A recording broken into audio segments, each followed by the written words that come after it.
Hello! Magandang umaga, tanghali, gabi sa ating lahat. At sana mabubuti ko yung kalagayan. At sana maging okay tayo lahat. Maging good vibes tayo lahat. By the way, meron tayong pag-uusapan o tatalakayin tungkol ito kay Nanay LB. Grabe siya. Grabe. Bulag, minantrato ng amo niya. Sana inihiling ko lang sa mga senador, wag sanang bitawan si Nanay LB. Nakakaawa. Ang makulong. Sana yung mga ruwis na yan. Grabe, no? May influensya pala sila, no? May kapit sila sa government. Kayang-kaya nila pumatay kahit sino. Kung testigo, pinatatahimik. Grabe.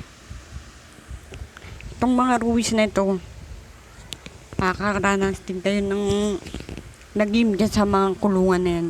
Kayo na kulong. Gigil na rin ako eh. Sana marami pa tumulong kay Nanay LB. Samahan natin sa pagtatatala si Nanay LB. Makuha ang hustisya.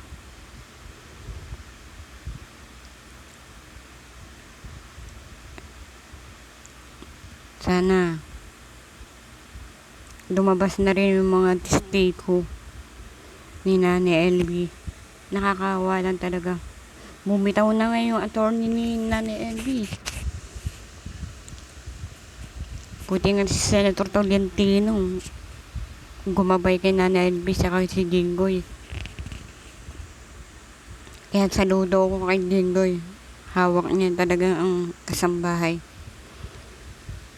Lalo sa mga sana hawakan niya pa rin yung mga nasa OFW.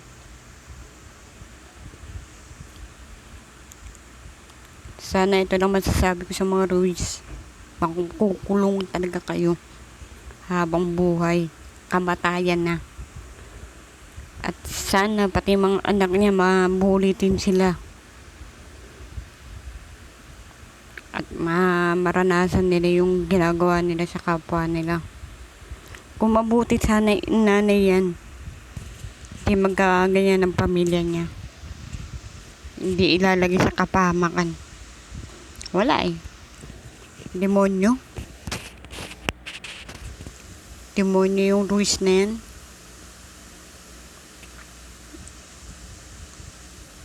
Sana pagtasal na lang natin si Ruiz. Si Ruiz. Ruiz tuloy na papanggit ko. Nanay LB. Sobrang gigil ko tuloy na Ruiz. Sana makulong kayo. Hustisya. Kaya bye-bye.